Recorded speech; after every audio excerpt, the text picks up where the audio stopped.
Hola, damos inicio a el coloquio en relación al libro La ideología de los perros de Mauricio Embry, y en esta ocasión vamos a hablar de la irrupción del imaginario pop en la escritura, y para eso hemos invitado a dos grandes amigos y escritores de Mauricio, quienes participaron del máster en la Universidad Pompeu Fabra en Barcelona.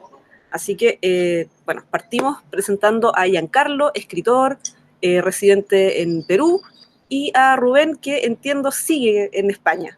Sí, en Madrid. Perfecto, en Madrid, ya, muy bien. Muy bien, bueno, y tenemos a Mauricio acá, que es el dueño del libro, que es el invitado de honor en este caso. El dueño del libro. El dueño del libro. Me gusta el capitán del libro. Derecho de propiedad. Derecho de autor, de propiedad, todo. Aquí se está forrando en plata. Sí. Librohabiente. El librohabiente. Mira, me voy a poner estos lentes nada más que porque ese comentario. El dueño. El patrón del libro. El patrón. Ya, perfecto.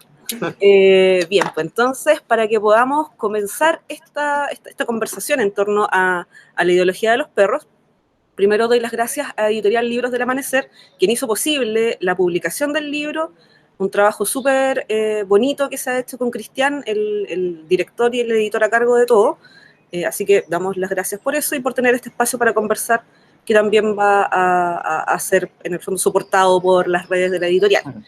Y bueno, comencemos entonces.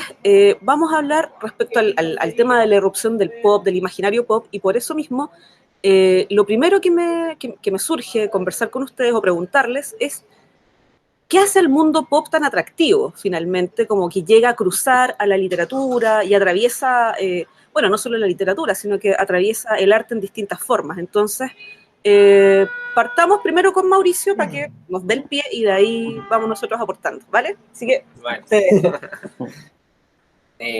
Mira, yo creo que realmente el pop, y en particular en mi novela, tiene la intención de demostrar también una generación. O sea, creo que de alguna manera todos los elementos que están en la novela y también en otras novelas que he leído muestran, como digo, una época, los gustos de un momento determinado que obviamente van cambiando radicalmente con el tiempo, sin perjuicio de que cuando pasa el tiempo viene como toda la nostalgia y se retoman nuevamente eso. Y además creo que es importante también cuando tú retratas un grupo etario, por ejemplo, en este caso a los niños, y con un afán del realismo mimético que me caracteriza en aquellas cosas que en general muy escribo. Clásico, tú muy clásico, muy clásico, está bien, aristotélico, sí. absoluto. En el fondo, claro, eso era lo que se veía o lo que se jugaba en aquella época. Como a Dragon Ball, efectivamente, mucho. Los superhéroes, Batman, ¿no? Como en los 90. Entonces, realmente permitía retratar una época. Así como, no sé, en el siglo XIX, no sé, pueden estar los carruajes, ¿cierto? Como que en los 90 estaba Dragon Ball. Digamos, básicamente. No, ese salto está notable. El siglo XIX, los carruajes. Dragon Ball. Básicamente. Entonces, Ya, okay. eso por una parte, ¿no? Y por otra parte, en el fondo también hay, yo creo, una tendencia de los autores contemporáneos a incorporar cultura pop porque es como inevitable, de alguna manera, siendo que, como digo, es parte de la vida cotidiana. Entonces, directa o indirectamente, forma parte de la vida común de todos nosotros. Es decir, incluso alguien que pueda detestar los cómics sabe quién es Superman. A ver, Rubén, vamos. ¿Qué piensas tú no de lo que dijo Mauricio, tal vez, o sí? Bueno, a mí... O de la pregunta, sí. Creo que o sea, creo que lo primero que me parecía interesante de la pregunta era como qué hace el mundo pop tan atractivo, y es como pues la terminología pop es como, es esto porque es popular, esto es lo popular, esto es lo que le gusta a tanta gente. Y tal vez la pregunta implica que uno pueda distanciarse de lo pop, como la idea de que uno puede distanciarse de lo popular es más o menos nueva, ¿no? Como, pues, parte de que alguien tuvo que decir que esto era lo popular para poder diferenciarse y decir, no, es que esto no es pop, esta música no es pop, esto no es una referencia pop, como que usar referencias a la cultura popular es una especie de forma de situar a todo el mundo como dice Mauricio, en un contexto etario, pues como todos teníamos el mismo contexto porque todos vimos Dragon Ball cuando éramos chiquitos, hasta yo que nací en el 94. Y entonces, claro, el pop hace que todo sea contextual y sea como una especie de referente para todos. Entonces hace todo más fácil de explicar, no tocaría así, pues, usar un referente oscuro o un referente que uno sospeche o que uno vio y más o menos todo el mundo vio, no sé, como Fight Club, pero tal vez no. Es como, no, perdón. Entonces es como Dragon Ball o algo así. Que no sé si las metáforas dan así, pero bueno, sí. Entonces eso, lo que quería decir era que me pareció muy, muy interesante que Mauricio dijera que es inevitable, porque cuando me puse a pensar en esto, es como, ¿será que ahora hay cosas pop tan inevitables? O sea, para nosotros era inevitable porque teníamos pocos canales de televisión y no teníamos internet, entonces nos tocaba ver lo que pasaban. O sea, daban Dragon Ball y nos gustaba Dragon Ball, pero es que luego tampoco había demasiadas series animadas en televisión. O sea, es algo, pues, ¿qué ibas a hacer? Ver el noticiero. O sea, no sé. Entonces me parece, pues, como interesante pensar que tal vez hubo una generación que es la nuestra, para la que el pop era inevitable y ahora tal vez no. O sea, ahora tal vez los referentes pop están ahí y uno sabe que existen, pero tal vez no los entiende a la primera. O sea, como que si yo trato de explicarte algo ahora mismo y me paro en una referencia de Taylor Swift, confiando en que es pop y todo el mundo lo va a entender, ahora tal vez no sea tan fácil. En cambio, si uno se para en Dragon Ball, es como si todos vimos Dragon Ball, pues porque era inevitable, como dice Mauricio, como pues sí, ahí estaba. O Y sea, bueno, son las también, cosas generacionales también, pues por sí, eso mismo, aunque porque también, no, pues, o sea, para nosotros a lo mejor, para ninguno de los cuatro es un referente. sí. Entonces, Aunque también, o sea, me parece interesante que lo pop se haya reciclado tanto que entonces ahora todavía hay Dragon Ball, ¿no? Entonces todavía existe Dragon Ball, pero los capítulos nuevos de Dragon Ball creo que ya no, o sea, si los vemos ahora, pues ya no son nuestros capítulos de Dragon Ball, ¿no? Es como, esto es lo que yo vi, pero no. Y el Batman que hay ahora, después de Nolan, es el Batman que nosotros queríamos, pero no. Bueno, el de Nolan tal vez fue como el Batman que todos quisimos y amamos. Pero luego el Batman de Zack Snyder no, fue como, pero, o sea, como que hay una especie de reciclaje de los elementos pop nuestros que empiezan a destruir a nuestros propios elementos pop, ¿no? Como, vamos a decir inevitable, los va a usar repetitivamente y voy a hacer otra vez el imaginario pop y voy a hacer el universo de Marvel, creo que es el único imaginario pop que uno puede estar completamente seguro de que todo el mundo sabe que está hablando cuando dice eso. Así no lo hayan visto. Es como, no, pues superhéroes. 10 años de películas de superhéroes. Entonces sí, o sea, creo que es atractivo por inevitable, no tanto por atractivo, sino por inevitable. Entonces, que uno echa mano de eso porque es como, a todo el mundo entiende, esto es una referencia clara. Creo que es por eso. Pero Giancarlo ya está haciendo cara de que no. Entonces esto... No, lo que pasa es que me he quedado un poco impactado cuando has dicho nuestra generación. O sea, me he sentido joven cuando has dicho eso. Pero también creo que ha sido una manera condescendiente de no llamarnos tan viejitos, lo cual te agradezco bastante.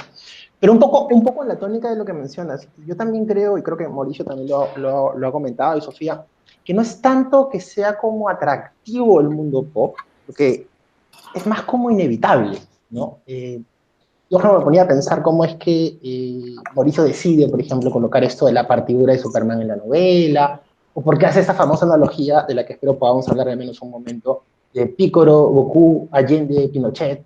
O sea, es como, ¿por qué? ¿Por qué tienes Sí. que mencionar esto? ¿No? Y yo creo que utilizar esos referentes pop en un sentido como solamente por lo interesante o lo cool que puede parecer Goku para alguien, ¿no? Que le guste el anime, es más un poco como malbaratar la literatura. O sea, creo que es inevitable en el sentido de que tu infancia está plagada, estamos bombardeados por narrativas, y tu infancia está plagada también de esas narrativas.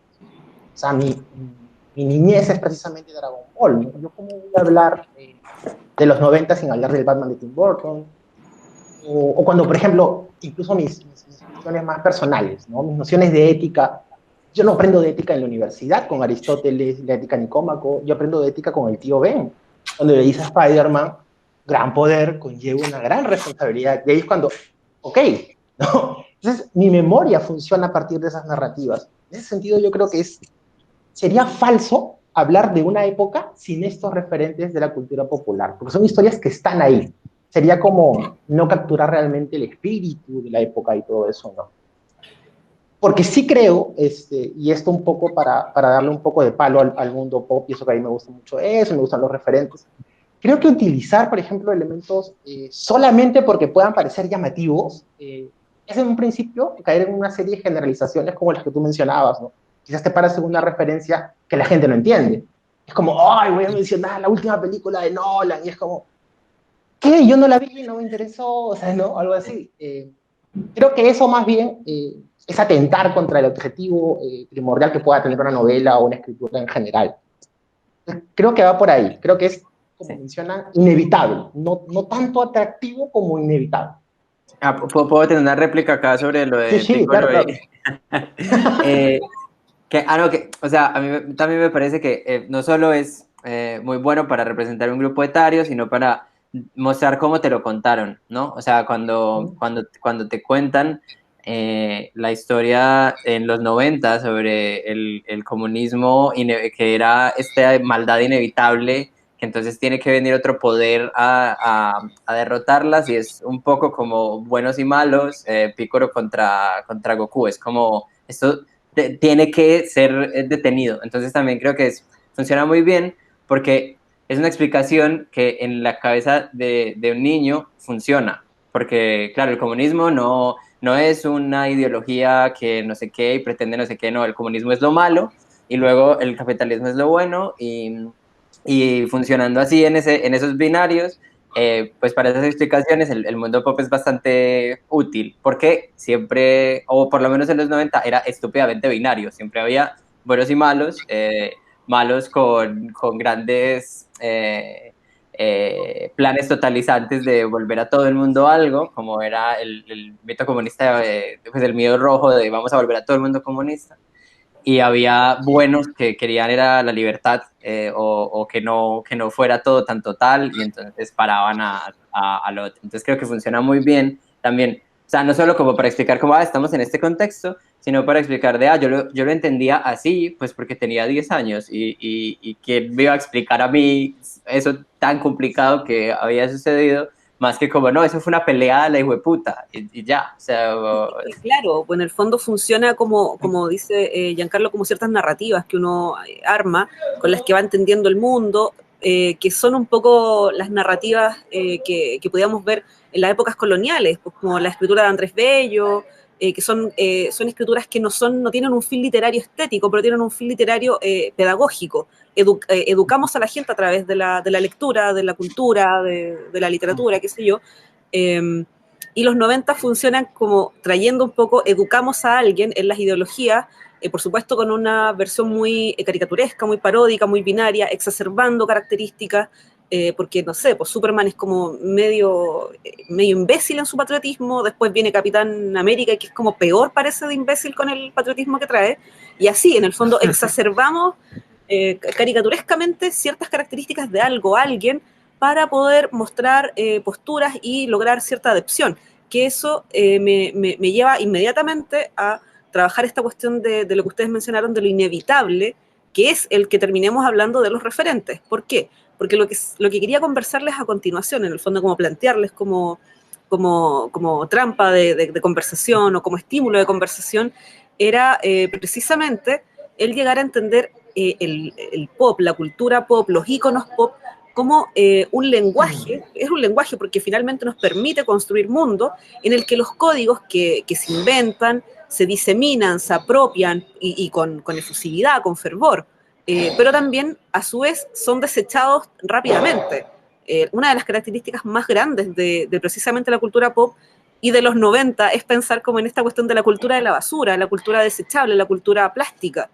Y eso mismo permite construir muchas subculturas, muchos imaginarios, muchos idearios. Entonces, en relación a lo que estamos hablando, creo que es un campo muy fértil para que podamos seguir discutiendo esto, pero quiero que lo bajemos un poco más a la novela, para que podamos hablar de cómo se puede construir, cómo se puede hablar de este lenguaje común del pop, con esta característica de ser tan dinámico que nos permite a todos conversarlo, pero a la vez de que se pueda desechar tan rápido. Y aquí te dejo la pelota a ti. Sí.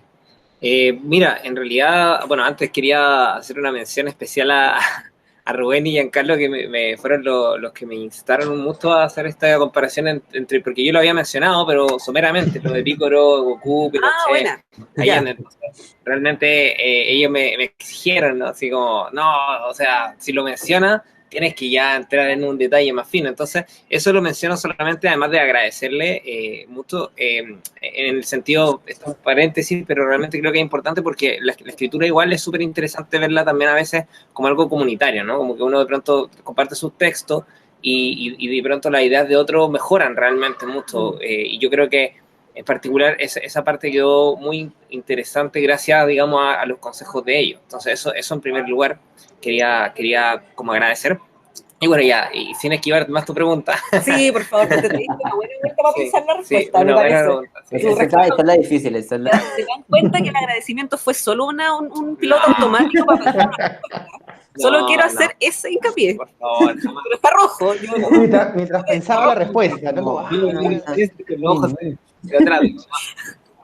Mira, yo te digo que a mí me parece que efectivamente los referentes pop pueden ser, y sobre todo en una cultura consumista, por ejemplo, de juguetes, por ponerte un ejemplo, ¿no?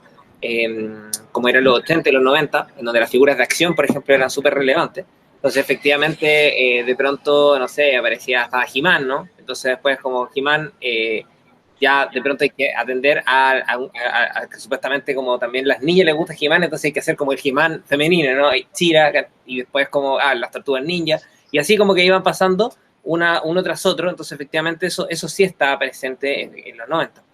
No obstante ello, creo que con el tiempo, y así como pasa igual con la alta cultura, por así decirlo, hay ciertas cosas o ciertas partes de la cultura que trascienden y que hasta el día de hoy permanecen. Es decir, incluso a pesar de ser algo esencialmente consumista, como decía yo, He-Man, hasta el día de hoy, mucha gente sabe quién es He-Man. Quizás en parte porque se ha seguido de alguna manera tratando o haciendo series o qué sé yo, igual las tortugas ninja, hasta el día de hoy. Por eso a lo mejor los niños todavía lo consumen, un poco también lo que, como decía Rubén, pasa con Dragon Ball.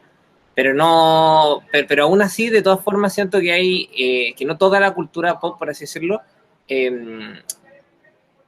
o sea, si bien es cierto que como en esencia la cultura pop, como decías tú, es desechable, creo que hay algunas cosas que trascienden un poco más y que en el fondo se van adaptando. Yo no sé si es porque quizás nuestra generación sigue siendo media infantil, no lo sé, que también puede ser, pero creo que hay muchos referentes pop de esa época que, como digo yo, se siguen consumiendo hoy en día. Es que creo que, por ejemplo, lo que dijiste recién, como el traspaso de He-Man, después a She-Ra, después a las Tortugas Ninja, ok, es un traspaso en el fondo que solamente denota un cambio de figuras, no sé, como de la cáscara, porque en el fondo lo que sigue existiendo es el imaginario del héroe, que se va traspasando sí, claro, de uno a otro y punto. O sea, uno con género, otro en versión animal, qué sé yo, será como para satisfacer en el fondo a temas que no sean como o solo feministas o solo no sé qué, claro, qué sé yo, sí, o sea, va cambiando como para no tener problemas. Claro, que en aquella época además era más marcado todavía, es como tienes que ser, te gusta He-Man o te gusta She-Ra, y es como esa cosa. El problema es que los niños que les gustaba He-Man, les gustaba demasiado claro. He-Man, entonces ya era otro, ese es otro problema, pero no nos vamos a meter ahí, porque si no, va a ser súper mal esto, así que no, vamos a salir de aquí, pero vamos a decir que claro, en el fondo la cultura pop permite actualizar, yo creo, más que nada, que a lo mejor esa característica de ser tan desechable, lo que permite es como una cualidad casi como más bonita, que en el fondo es como, en vez de que muera la idea sigue naciendo en distinto cuerpo nomás. Creo que eso lo que pasa es que yo creo que coincido contigo, pero es que precisamente a eso me refiero. De alguna manera, aquellas cosas que trascienden son porque de algún modo tienen ciertos arquetipos que son efectivamente como clásicos y que van mutando. Entonces, por eso trascienden. Y aquellas cosas que quizás no cumplen quizás algo tan arquetípico y que son mucho más, para decirlo, basura, no trascienden, simplemente. Pero a eso voy, que igual hay referentes que se han ido manteniendo como con el tiempo. Y eso es lo que permite que incluso de pronto algún libro o alguna película que mencione esos referentes sea comprendida por alguien que puede ser más joven y que quizás no perteneció esencialmente a esa generación. Es que son referentes porque nosotros somos la generación que está ahora consumiendo materialmente, económicamente estas cosas. Pues en el fondo existe Stranger Things por algo. Claro, exactamente. Existe, o sea, la cultura de la nostalgia también. Sí, o sea, todas estas cuestiones siguen existiendo por lo mismo. O sea, el Chavo, a mí no me gusta el Chavo, pero... A mí sí, por si acaso. Sí, no sé, ya, pero en fin. Pero el Chavo después pasó a ser monitos animados, pues entonces, que yo no lo he visto, pero me imagino que será una buena, pero en el fondo eso pasa porque somos nosotros, las personas que consumen económica y materialmente eso. No es porque hay una nostalgia de los niños ahora, actuales, por el Chavo, porque no, eso no existe. Pero somos nosotros quienes somos los consumidores de ello. Entonces, vuelvo a decir, y aquí me alejo de ti, y te empujo, de hecho, por el balcón. No, pero me alejo de que no es, que el icono no es el importante, sino que lo que está detrás, como el arquetipo, y por lo tanto no importa si He-Man tiene vigencia ahora. Eso no importa, porque somos nosotros los que le damos esa vigencia, esa importancia. Lo que tiene importancia es que es importante mantener, o la que tiene vigencia, perdón, es importante mantener que exista un héroe. Sí. Sí, son como un poco estos términos o estas figuras, ¿no? Como cajones de sastre, ¿no? Es decir, luego van a ser renovados con una nueva identidad. Y yo siento que al menos eso ocurre en la novela de Mauricio con los héroes del Chico Beso, ¿no? Que es la versión, digamos, infantil de protagonista de Andrés. Siempre los héroes, al menos yo me he fijado en eso, son como estos sujetos moralmente absolutos. Es decir, Superman es como, claro, él se reconoce con la partidura de Superman. Es como, ok, no hay en absoluto un matiz gris con él, ¿no? Es el amo absoluto del bien. Luego Goku. Goku también es el tipo completamente inocente, casi, no sé, un Adán, ¿no? Una suerte de personaje que no hay nada que lo pueda corromper. Yo creo que eso revela un poquito cómo este personaje entiende el mundo. Un poco también en relación con lo que mencionabas de los lenguajes y esto que hablaba también Rubén de cómo el pod puede permitir hablar de una generación, ¿no? Creo que precisamente el lenguaje que crea el imaginario pop es lo que nos dice, no solamente sobre cuestiones sobre generaciones, sino sobre sociedades, cuestiones muy, muy, muy específicas, incluso de grupos sociales, ¿no? Yo pienso en esta famosa frase que yo creo que todos la entendimos, sale el chico beso en un momento de la novela, ¿no? Dicen, el chico beso se fue, dejó de jugar videojuegos y se fue a liberar a Willy. Y es como, claro, ¿qué cosa es liberar a Willy? Es maravilloso. Yo imagino a alguien tipo Goku, ¿no? Con una suerte de inocencia absoluta que diga, ¿quién es Willy? ¿Por qué estaba preso? ¿Por qué salió libre? Ahora, claro, nosotros que compartimos estos códigos entendemos que se está refiriendo, ok, Willy es una ballena, lo está liberando en el agua, y nos queda súper claro quiénes son esos chicos, cómo son, en qué colegio estudiaron, cómo son sus padres, quién es el tonto, quién no lo es, por qué hablan de ese modo. Entonces creo que precisamente eso es lo que permite hacer el imaginario pop. Yo imagino que ahora ese liberar a Willy ya fue reemplazado, pues, no sé, en época era más como un Nicolas Cage, ¿no? Y va cambiando con el tiempo. Sí, yo creo que, o sea, creo que lo de que, bueno, que estos códigos son apropiados y desechados así sin miramientos, yo no sé si sea tanto sin miramientos, o sea, porque yo creo que en los 90 había cierta confianza en la gente que hacía televisión, en que las cosas iban a durar para siempre, entonces las series estaban construidas de una forma en la que pudieran durar para siempre, o sea, las series y cosas de los 90 tenían un potencial de continuidad absoluto y se basaban siempre en un potencial de continuidad absoluto. O sea, son estas sitcoms que son eternas y se repiten y el día se repite, o Los Simpson que se reinicia eternamente y no pasa nada nunca y solo mueren 2 personajes en 40.000 temporadas. Entonces, creo que es más como que antes era más o menos, claro, desechable en parte porque si algo no funciona, pues ya, lo dejamos de hacer. O sea, yo no sé si pensé como, pues me vino a la mente Max Steel, que era una figura de acción que no funcionó y murió. O sea, tuvo películas y lo intentaron y ahora nadie lo recuerda. Si hubiera triunfado, estarían reciclándolo. Entonces creo que es eso, como que es más bien una idea de que hay cosas que son reciclables, como Mortal Kombat sigue existiendo y es más o menos igual, y hay fatalities y tal. Eh, pero porque es de cierta forma reciclable, es como, pues podemos volverlo a hacer, pero con mejores gráficos, podemos volverlo a hacer, pero con otros personajes, podemos volverlo a hacer, pero tal, y todo el mundo entenderá la referencia. O sea, Batman sigue existiendo como contraparte de Superman, y yo no sé, a mí me parece curioso que ahora Superman no es tan importante, pero sí Batman. Y Batman es en realidad una especie de contraparte de Superman, de que es un héroe, pero no es tan bueno. O sea, es un héroe, pero también es malo. Que es como este coso moralmente gris. Algo súper interesante, precisamente porque no podéis tener a una cosa que encarne un solo valor. Sí.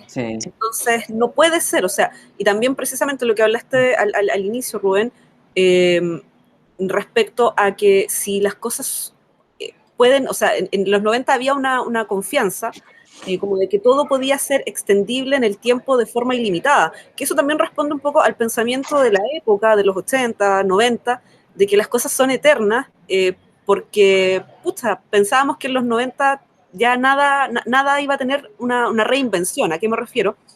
A que las ideologías dominantes eran un absoluto finalmente. O sea, ya se había acabado la guerra entre los rojos y los verdes, por decirlo de alguna manera. Entonces ya los verdes habían ganado. En el fondo el capitalismo ganó, por lo tanto nos extendemos en el tiempo y se habla de tonteras como que se había acabado la historia y no sé qué otras mentiras más también que la gente se creía en los 90. Pero que ahora no tienen un asidero porque estamos en una reinvención, en una efervescencia de reinvención en todos los niveles, o sea, no solo políticos, sino que ideológicos, pero fuerte. Y los 90, o sea, perdón, el pop es una muestra de ello, precisamente, porque muere uno, sale otro, levantáis una piedra, salen 10 más, y así, en el fondo es una industria, no solamente porque es una industria cinematográfica o de juguetes o musical, sino que es una industria de crear segmentos, de crear asiduos, participantes, consumidores, usuarios, qué sé yo, de cosas. Eso. ¿Querías decir algo? Sí, no. Sí, yo coincido, y de esto sobre todo coincido mucho con lo que decía Rubén, en el hecho de que cuando una idea como funciona, el mercado como que intenta volver a metértela de una u otra manera constantemente. Entonces eso hace que claro, como también tú mencionabas, está todo lo que es la cultura de la nostalgia que lo hemos visto ahora. O sea, de hecho cuando uno va al cine, ¿no? O sea, me refiero al cine sobre todo más palomitero y todo, que a mí me encanta en todo caso, pero es más palomitero. La verdad es que uno ve y en general son la mayoría remakes o reboots de algo que ya existió antes, tratando como mencionaba Rubén de adaptarlo, a veces no funciona normalmente, y no funciona porque la nostalgia es súper compleja, porque uno busca su producto original, ¿no? Que eso es como lo raro, que también lo mencionaba Rubén, como no son los nuevos capítulos de Dragon Ball, esos no son Dragon Ball, si quiero mi Dragon Ball es anterior. El que tiene relleno, el que no funciona, claro, el que tiene las gráficas malas, ese es el que uno quiere, ¿no? Entonces, es curioso porque, por ejemplo, como anécdota personal, a mí me gusta mucho... voy a decir Batman, ¿cierto? Sí, voy a decir Batman, no, una película de Batman de Tim Burton, pero me gusta verla en el VHS que tengo de niño, porque aunque se vea mal, ¿no? Aunque se vea mal, aunque esté doblado y todo, porque el sonido de las voces que están además dobladas, ni siquiera subtituladas, el mismo sonido del VHS y todo, es lo que me transporta efectivamente a ese momento de la infancia. Y por eso a veces fallan los reboots o los remakes, no siempre. De hecho, normalmente fallan cuando no intentan copiar el original y se asumen que nunca van a lograr eso, sino que es la misma idea, pero realmente digamos, adaptada no solamente a los tiempos modernos, sino con otros trasfondos, qué sé yo, pero no intenta copiar algo, no intenta como venderte la idea de vas a volver a sentir lo que sentiste cuando niño. Y yo creo que eso, y por ejemplo en Stranger Things efectivamente, si uno analiza esa serie que hoy en día es pop, pero precisamente hoy en día es un referente pop. Si alguien recuerda esta época va a decir, pre-pandemia, ¿no? Como The Stranger, ¿no? La prepandemia, esa época. Yo creo, para dejar ahí la nota de que suena como si la novela de Mauricio fuera muy nostálgica, pero no lo es tanto. O sea, el personaje realmente no es tan nostálgico, está recordando, pero luego no hace cosas nostálgicas, ¿no? Como que tiene Netflix, pero no... o sea, Mauricio es mucho más nostálgico que su personaje, porque Mauricio tiene un VHS y lo acaba de confesar. Y acaba de decir... Y lo usa, o sea, no tiene un VHS por pose, él usa su VHS. Que Claro, eso, es una ilusión de asidero, ¿no? O sea, sí, claro, sí. como que, ok, puedo coger algo realmente existe, no en este mundo en el que nada prácticamente es, porque todo pasa muy rápido, ¿no? No sé, o sea, no sé si realmente sea nostálgico o no el personaje de Andrés, ¿no? Que es la versión adulta del chico obeso, pero sí es cierto que ha estilizado sus referentes, ¿no? Es como, claro, ya no interpreta el mundo en función de Batman y Superman, porque ya salieron otros Batman y otros Superman, y no le gustan, porque no son los de su época. Que no son los míos, sí. Exacto, pero sí menciona al Club de la Pelea, o incluso ya pasa de la cultura pop a esta suerte de oposición que hay también en la novela, que es entre la cultura pop y la alta cultura, ¿no? Ya menciona que se siente como el personaje de La Peste, o el Séptimo Sello, y es como, ¡ay, ya creció, ¿no? Ya maduró, y sin embargo, siguen siendo las mismas narrativas tontas, ¿no? Con las cuales él interpreta su vida. O sea, creo que un poco va pasando eso, y creo que, por ejemplo, no sé si quieren hablar de esta oposición que hay entre la cultura pop y la alta cultura, que se representa muy bien en la novela en función de justo lo que comentaba, o sea, el chico beso y Frida. Mientras que el chico beso es como, uy, voy a recitarle un poema que se me ha ocurrido, y su idea del amor romántico surge, pues, ¿no? De lo que ha escuchado de Arjona, creo, José Luis Rodríguez el Puma, creo que mencionas en la novela. En cambio, Frida le dice, no, yo hablo de la poesía de verdad, ¿no? Sí. La que no tiene nada de amor. Entonces, creo que ese contraste se ve en el chico adulto, ya en el Andrés adulto, pero también en el chico beso cuando choca con Frida, ¿no? No sé cómo lo ven ustedes. Y también creo que se choca también con los referentes luego que el papá le intenta meter, ¿no? Esto de entonces él me mostró a Conan Doyle, que Conan Doyle creo que era pop para la época de los carruajes, ¿no? Era, todos sabemos quién es Sherlock Holmes, todos queremos que Sherlock Holmes no muera. Entonces, o sea, es interesante ver cómo esos imaginarios pop chocan en la novela y cómo eso hace que no sea, porque creo que lo nostálgico es una especie de algo que no se choca, ¿no? Que es como, no, es que estaba Dragon Ball y Dragon Ball era lo único bueno y no se chocaba contra nada. Era todo, lo nostálgico siempre es algo así, como en Stranger Things, ellos tienen todo lo bueno de una época que nunca ocurrió y nada de lo malo. O sea, es como es solo lo lindo, solo las bicicletas y nada más. Es que lo bacán de eso es que los referentes como más estructurales, casi como a lo de Sherlock, se transforman para la generación nuestra en Benedict Cumberbatch, en que si uno piensa en la Ilíada y pensáis en Aquiles, pensáis en Brad Pitt. O sea, yo mucho que estaba en la U estudiando literatura clásica en ese momento, leí la Ilíada y lo siento, pero es que yo no podía sacarme de la cabeza a Aquiles, así como Aquiles. Y a Héctor, no me acuerdo el nombre del actor, pero bueno, en fin, da lo mismo. Pero esa cuestión se transmite, se traspasa, en cambio la generación anterior, la de los papás, los abuelos de uno, tenía como al referente imaginario personal. Nosotros tenemos copado ese referente imaginario personal por una cuestión que nos llegó de afuera y que contaminó, y no estoy diciéndolo de mala forma, sino que contaminó nuestra mente igual, y por supuesto que está inoculado y es parte de la forma en cómo creamos, en cómo pensamos y en cómo vivimos esa la cultura, alta, baja, la que sea, da lo mismo, la cultura. La vemos desde ahí también. Es interesante pensar también como en un momento en Los Simpsons, cuando como que a Bart no sé qué le dicen, pero le tratan como de sacar un poco de su cabeza y él reacciona de forma en que dice, lo siento, veo mucha tele, entonces no puedo imaginar. No tengo capacidad para quedarme sentado 5 segundos y pensar.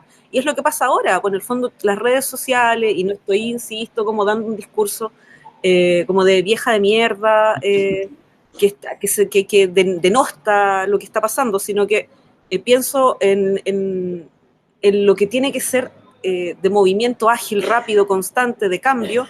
Es una necesidad tan fuerte como de ir cambiando de cosa, de canal, de red social, que veo un video de 6 segundos y se acaba y tengo que ver otro y así. Toda la información se tiene que transmitir en un espacio de tiempo, en un lapso de tiempo tan acotado, que el mensaje tiene que ser muy potente para que tenga un sentido, para que diga algo. Pero bueno, yo creo que ya me estoy yendo como a otro lado, así que voy a retomar de nuevo, estamos en el imaginario pop, y quiero que veamos ahora, y aquí ya entramos de lleno a pensar o a extender un poco más esto de los referentes de los 90 en la cultura. Y aquí me voy a ir directo a la novela y precisamente hablar de esto que ustedes construyeron e instaron a construir al Mauro, de mete a Picoro y a Goku como parte estructural de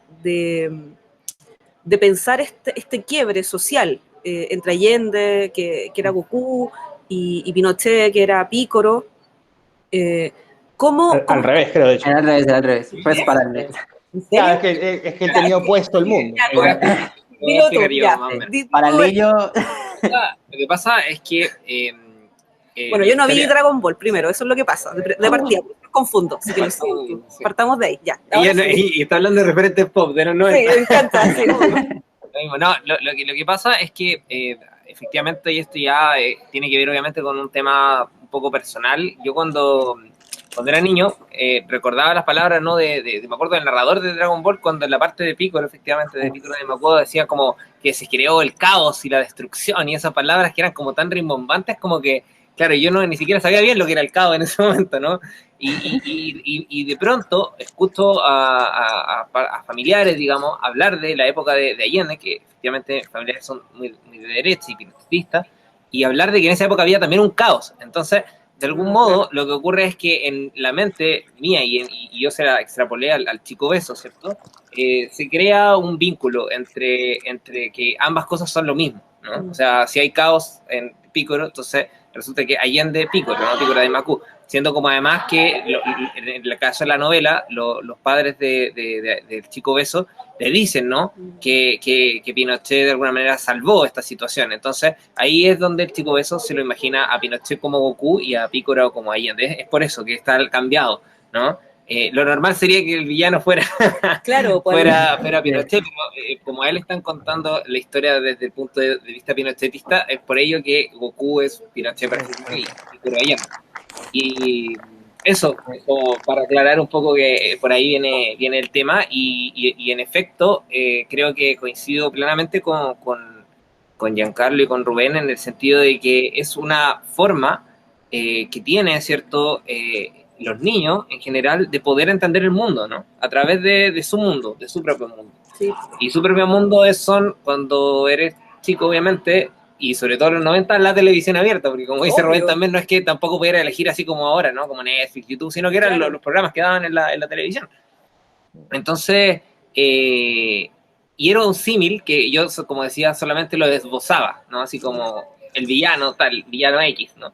Entonces, ahí fue cuando en una de las conversaciones que tuvimos arduas, donde trabajamos nuestros trabajos finales de máster, y como digo, esta novela básicamente fue el trabajo final de máster, ahí me dijeron, no, o sea, tienes que en el fondo darle más importancia a eso y mostrarlo más, no solamente esbozarlo. Y es por ello que también yo como que traté de incorporar una imagen como más concreta respecto de ese momento y de lo que pasaba por la mente del niño.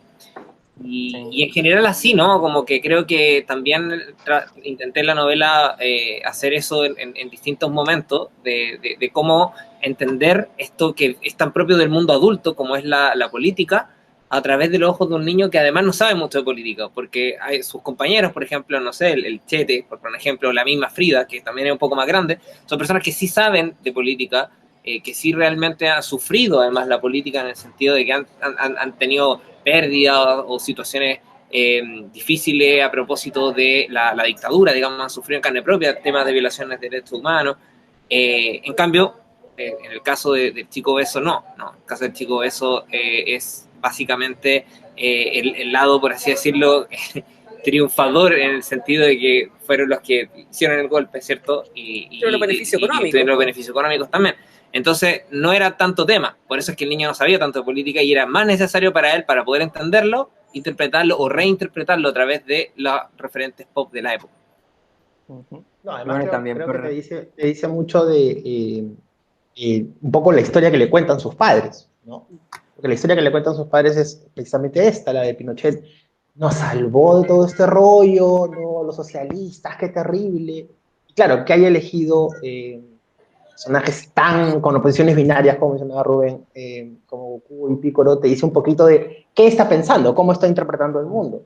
A mí me parece, por ejemplo, importante que Sofía no haya visto Dragon Ball, porque nos habla precisamente de las generalizaciones que uno hace a partir de la cultura pop.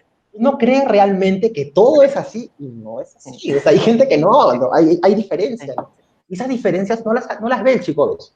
Siempre es como, el malo es Allende, y toda esa gente, todo socialismo, todo ese rollo, ¿no?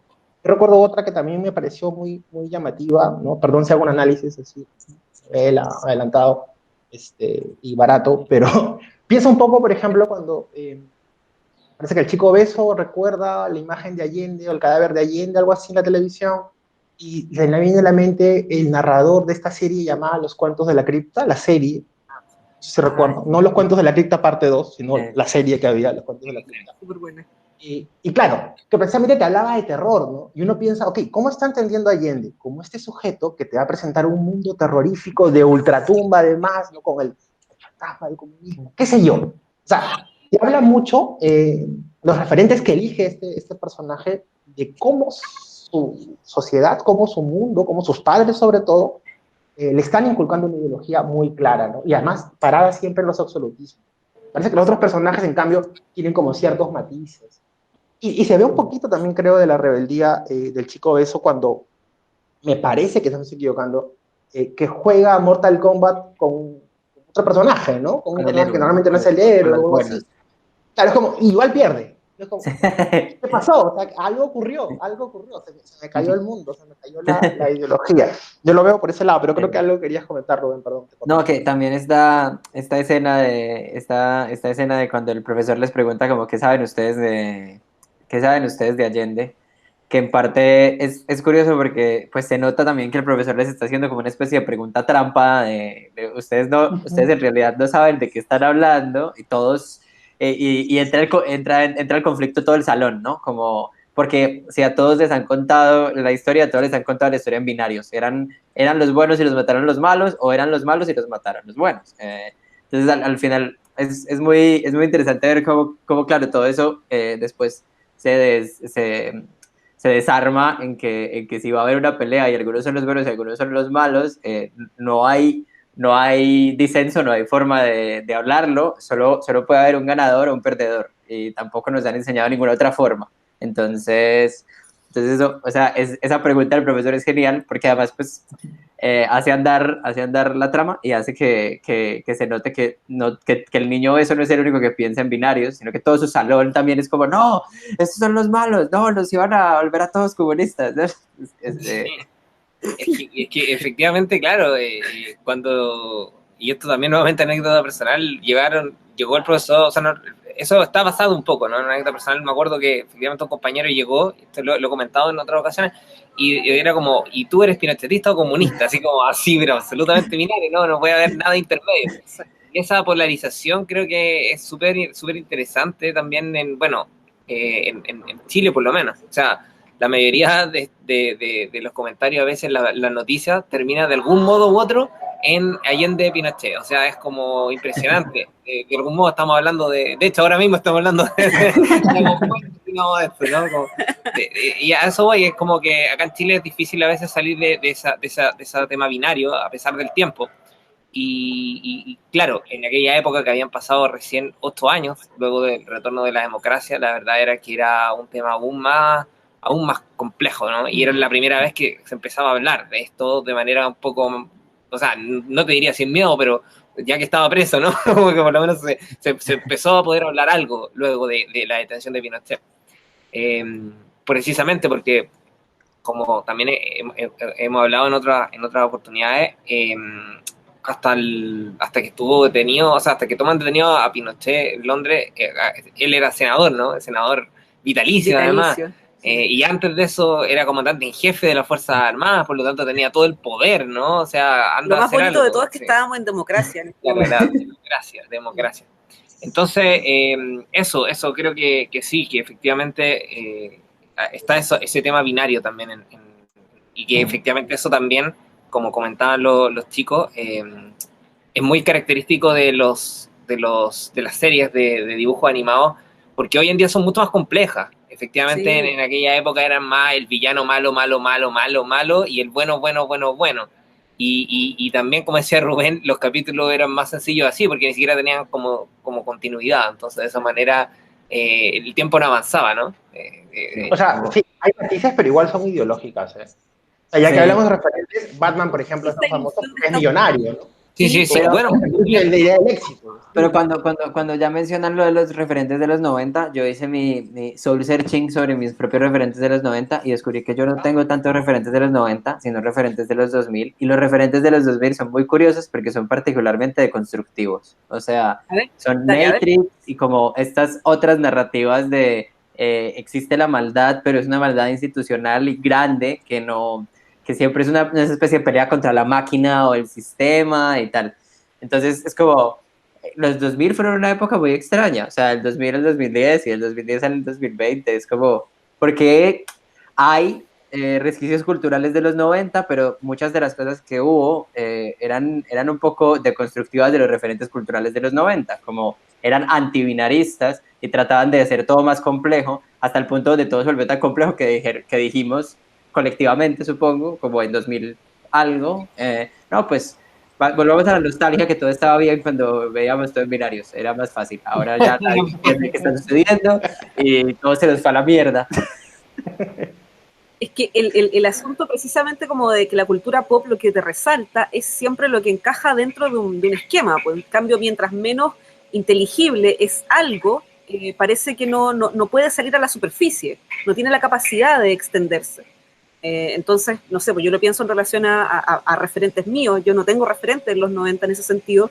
Puedo empezar a mirar cosas, a lo mejor más de la cultura pop, pero yo entraba más en el cómic directamente, y entraba no en el superhéroe clásico, sino que para mí era mucho más interesante pensar, no sé, pues, en el universo de Neil Gaiman, y mirar como a figuras como deseo, desespero, sueño, que son cuestiones más arquetípicas, mucho más grandes y más complejas, porque no abarca lo humano netamente en términos corpóreos. O sea, aquí no es solamente la figura o femenina o masculina, o es bueno o es malo, es casi como volver al concepto original de qué es un dios, de que alguien se puede permitir ser cualquier cosa, y puede vivir ese deseo absoluto sin tener que dar cuenta de ninguna responsabilidad moral y ética que tenemos que dar cuenta nosotros. Entonces, a mí ahí me resultaba más atractivo pensar en un ícono, en algo icónico, pero no algo que esté sujeto a, no sé, solamente como la figura de caso el mal y hago todo tan bien, o no sé, cuestiones así. O sea, yo, por ejemplo, miraba, no sé, por los monitos cuando era chica, y para mí era más divertido ver, no sé, ponte tu Capitán Planeta, que tenía como estos 5 ayudantes, donde yo odiaba a Corazón, porque alguien tenía un superpoder de corazón, eso como que lo detestaba con el alma. El superpoder de la historia. No, y aparte que era como el latinoamericano, y es como, pero Es ¿por que qué? era el pobre y solo tenía corazón. Entonces, claro. Claro, son Lo odiaba. No tiene nada más, solo le queda el corazón. Solo le queda el corazón. El fuego. Como que todos tenían y la rusa, que además que era de la Unión Soviética, creo. Era Rusia o de. ¿Ah? Era agua o viento. Era agua o viento, no, era viento, parece. Entonces, agua era la asiática. Agua era la asiática. Bueno. Y obviamente el africano era tierra, o sea. Claro, la tierra sí, o sea, tremendo. Se escribe solo. Sí, no sé, está muy bueno, pero por ejemplo, eso me parecía más gracioso, odiable y gracioso al mismo tiempo. Muy odiable. Muy odiable. Pero eso eran como cuestiones que a mí me gustaba construir, y después cuando ya conocí monos que no eran como tan populares, pero a mí me parecían demasiado notables, como Fenomenoide. Ese superhéroe a mí era muy interesante. Es que yo creo que un poco en base a lo que decía Rubén, ya incluso en los 90, porque Fenomenoide es de los 90, de fines de los 90, y también Pinky Cerebro, también, ¿no? Que son Oye, una parodia. Animaniacs volvió. Animaniacs volvió, muy bien, muy bien. No, a lo que voy es que esos ya personajes se empiezan a burlar precisamente de estos arquetipos así James Bondianos, del malvado que quiere gobernar el mundo y dominar el mundo. Y precisamente, y vinculando con otros tópicos que hemos también conversado, efectivamente, así como está el héroe, también está el antihéroe, y hoy en día, precisamente, el antihéroe es quizás más relevante, incluso con los superhéroes, que es lo que también, porque realmente ya un superhéroe como Superman, y que ustedes lo habían comentado, ya no funciona tan bien en los términos clásicos del superhéroe que encarna ciertos valores y que es incorruptible, que no tiene tantos defectos, y que además, bueno, en el caso de Superman en concreto, encarna valores absolutamente gringos, digamos, y capitalistas. Es como... que eso lleva a sintetizar algo más ridículo todavía. Es como la industria masiva, televisión, cine, música. Sí. 100 años después, o sea, atrasada 100 años en relación a la literatura, finalmente. Sí, hablar del antihéroe es como del romanticismo para adelante, y acá estamos. Pero es porque efectivamente el superhéroe ha tenido una vida más corta y ha tenido que adaptarse más rápidamente. Como decíamos, como digo, en otra ocasión, superhéroe nace como en la época de la Segunda Guerra Mundial, en donde hay un tema nacionalista, donde hay un tema como de ciertos valores, etcétera.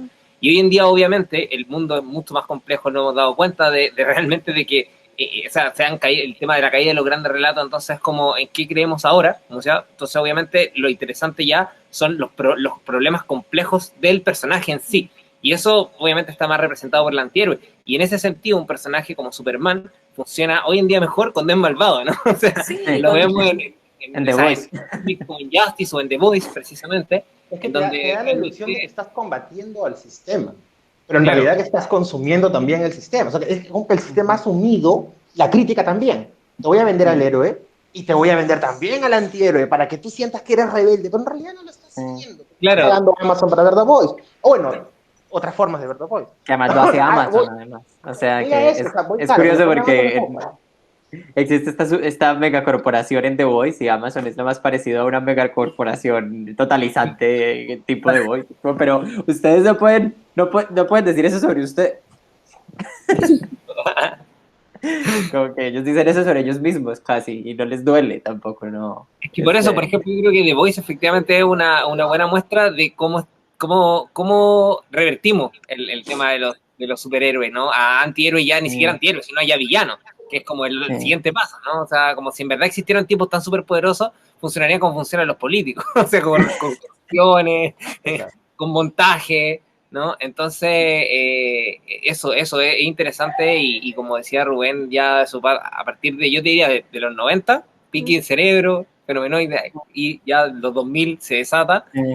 Y claro, ya dejamos de lado a los 80 con Skeletor, ¿no?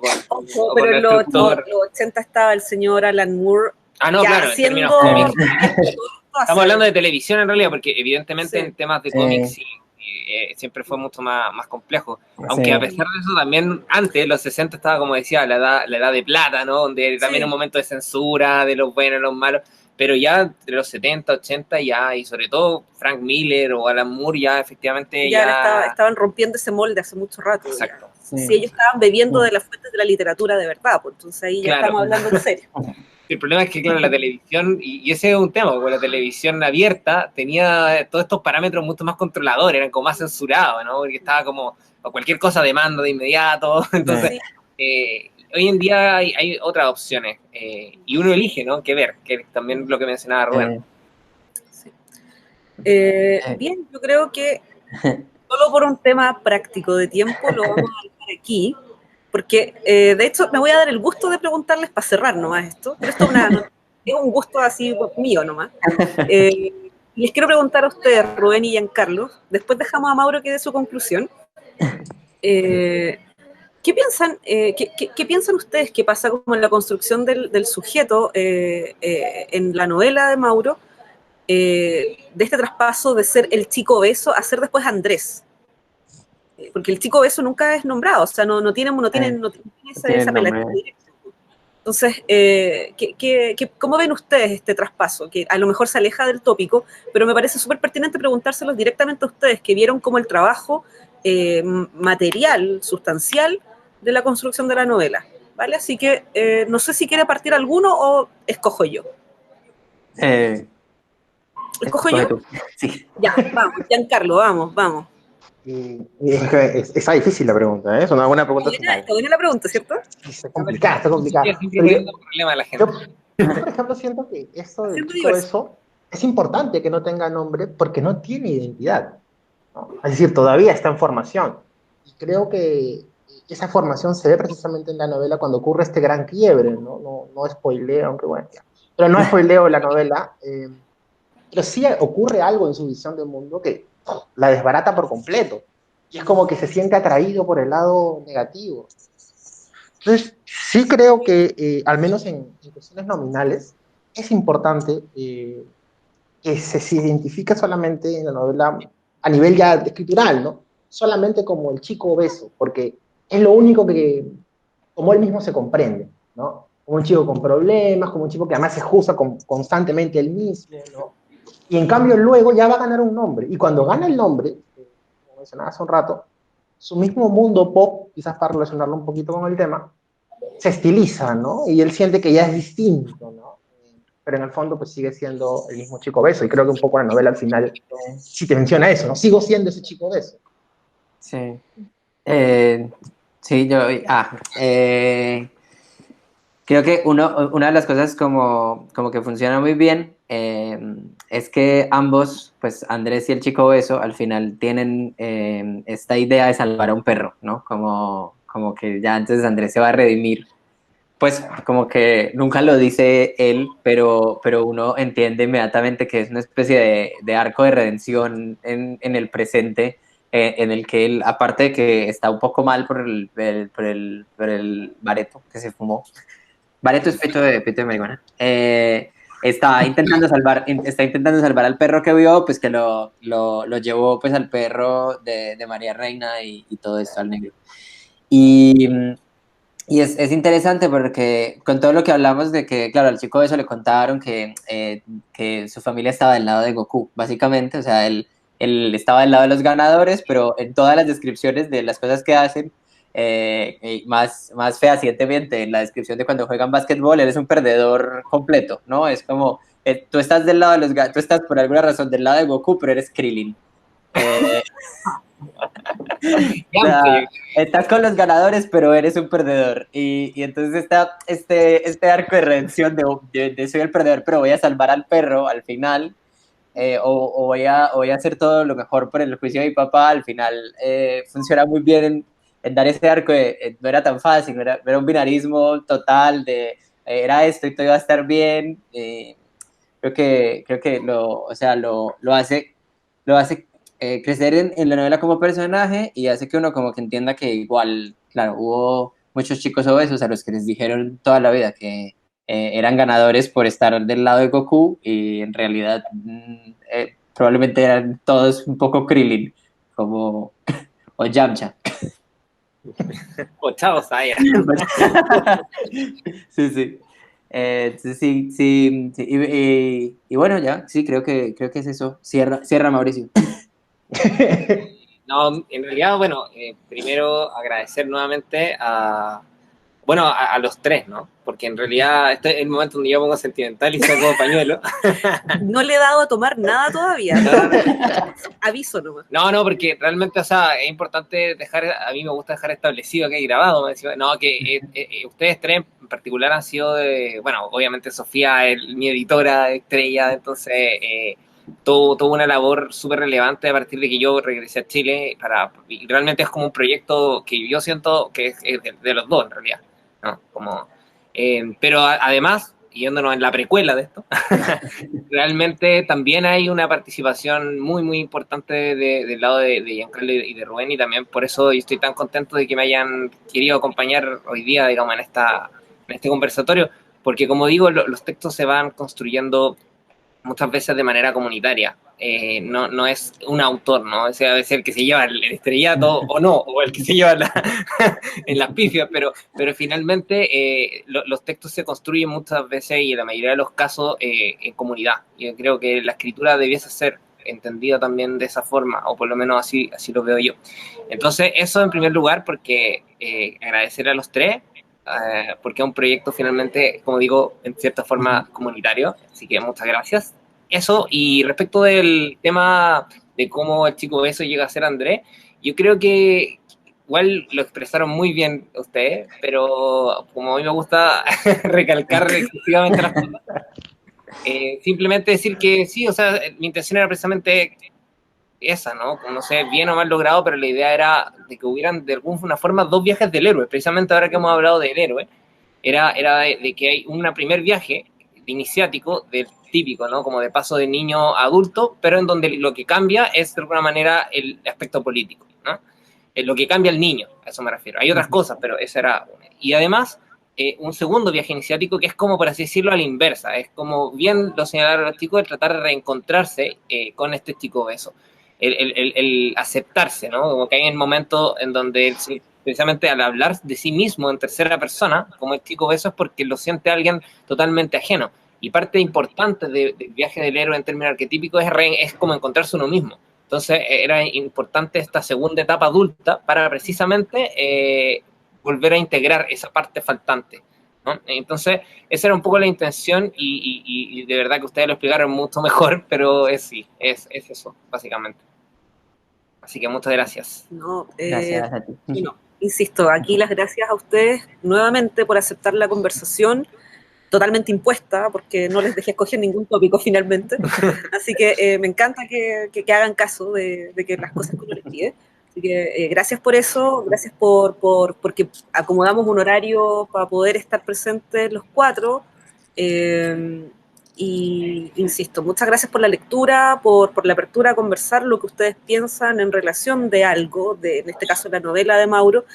Y bueno, dejamos hasta acá la conversación con la invitación a comprar el libro, ya que ya está impreso, ya está, físicamente existe, así que este hijo que hemos concebido entre cuatro, estas familias disfuncionales maravillosas que se arman ahora, Exacto. donde Mauricio es la madre, obvio. Mauricio puso todo el asunto del canal de parto y todo. Obviamente. Me costó. No, me tuvieron que hacer cesárea, la verdad. No, fue un trámite. Pero bueno, así que tenemos este hijo ya vivo, respirando, y la invitación es a comprarlo, ya sea en la página de Libros del Amanecer, librosdelamanecer.cl. Lo pueden comprar físicamente en librerías acá en Santiago, en Chile, pero también se puede comprar en forma digital porque va a salir en formato de libro digital EPUB y en versión, me imagino que para Kindle y cosas así. Así que eso, pues chicos, les agradezco, insisto, un montón la buena onda, la lectura, todo.